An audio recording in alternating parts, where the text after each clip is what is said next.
Depuis l'Université du très haut débit, ici à Saint-Étienne, l'occasion de faire un point sur le plan de déploiement de la fibre un peu partout en France. Notre invitée aujourd'hui, Elisabeth Alex, vous êtes directrice d'exploitation chez Solutions 30. Bonjour. Bonjour. Merci d'avoir accepté notre invitation. Merci de m'avoir invité.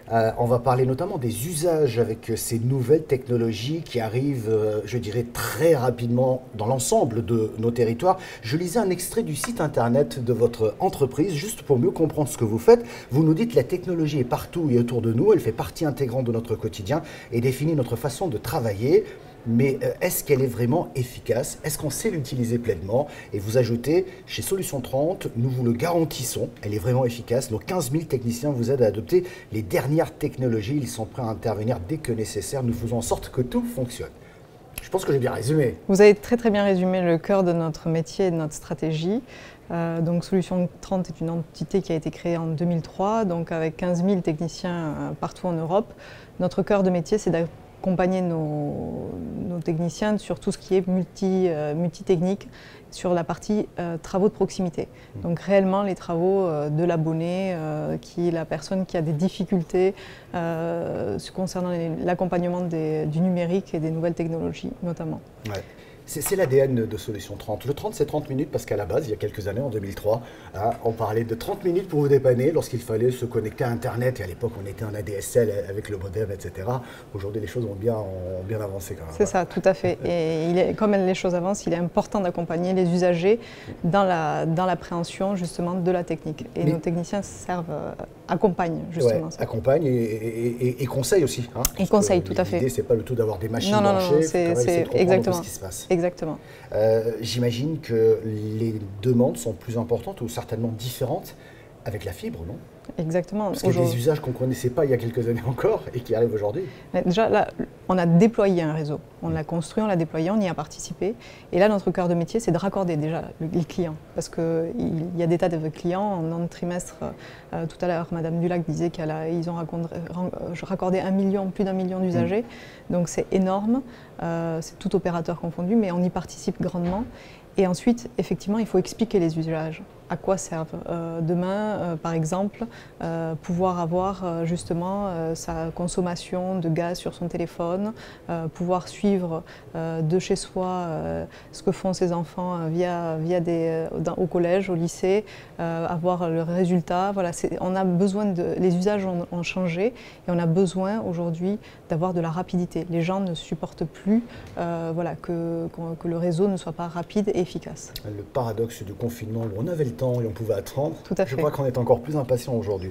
Vous avez décrit en quelques mots un petit peu les quelques exemples de ce que pourrait être finalement un territoire connecté ou intelligent. Oui. C'est-à-dire ces petits services là comme ça, de sa consommation de gaz, ça on y arrive à peu près, mais de savoir où sont ses enfants, de savoir à quelle heure passe le quart de ramassage scolaire. Enfin, ce sont plein de petites choses, des services pour nous simplifier la vie. Oui, et des services pour l'instant, on ignore encore parce que les usages changent à vitesse grand V. Et aujourd'hui, il est important pour nos entreprises de tâter, on parle de santé. Aujourd'hui, la téléconsultation fait partie des prochains usages. Et il va falloir que toute la société s'adapte et nous sommes là pour accompagner ce changement et cette adaptation. Mais vous détectez de nouvelles tendances, peut-être, de nouveaux usages dont nous, grand public, on n'en a pas conscience peut-être, mais qui pourraient demain créer peut-être de nouvelles entreprises, peut-être de nouveaux services. Il y a forcément aujourd'hui, par exemple, on reporte énormément d'informations à nos clients, ne serait-ce que nous, en tant qu'entreprise créatrice de réseau ou créatrice de raccordement abonné.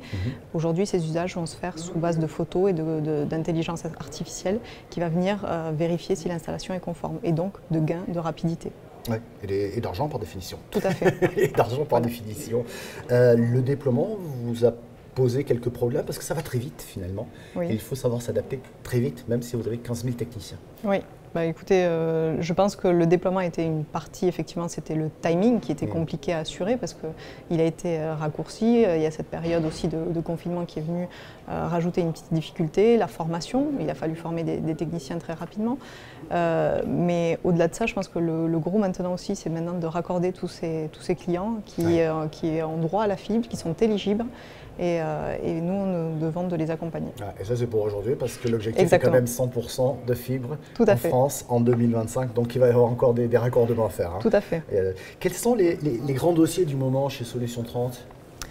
Toujours pareil, la transformation numérique et la transition énergétique aussi, sur lesquels on se positionne. Il y a notre croissance au niveau européen. Ce qu'on a réussi à faire côté marché français, il faut qu'on mène cette transformation sur les autres pays européens, sur lesquels nous avons obtenu plusieurs marchés, notamment sur le déploiement de la fibre aussi. Donc tout notre savoir-faire acquis en France, nous essayons de l'amener à nos autres pays maintenant. Parce que c'est important, on ne l'a peut-être pas assez dit, mais vous travaillez effectivement sur les usages, mais vous avez aussi contribué au déploiement de la fibre elle-même. Oui, c'est pas le gros de notre activité, mais ça fait partie de ça. C'était important pour nous aussi d'y participer. Ouais, j'imagine bien. Donc, c'est pas fini, il y a plein de choses à inventer. J'imagine que la R&D chauffe chez vous. Toujours, toujours sur la partie monétique, sur la partie retail, sécurité, il y a toujours des idées à inventer sur cette partie. Et on n'est pas au bout de nos surprises. Non. Merci beaucoup Elisabeth Alex. Je rappelle que vous êtes directrice d'exploitation chez Solutions 30. Merci d'avoir répondu à nos questions. Merci de m'avoir reçu.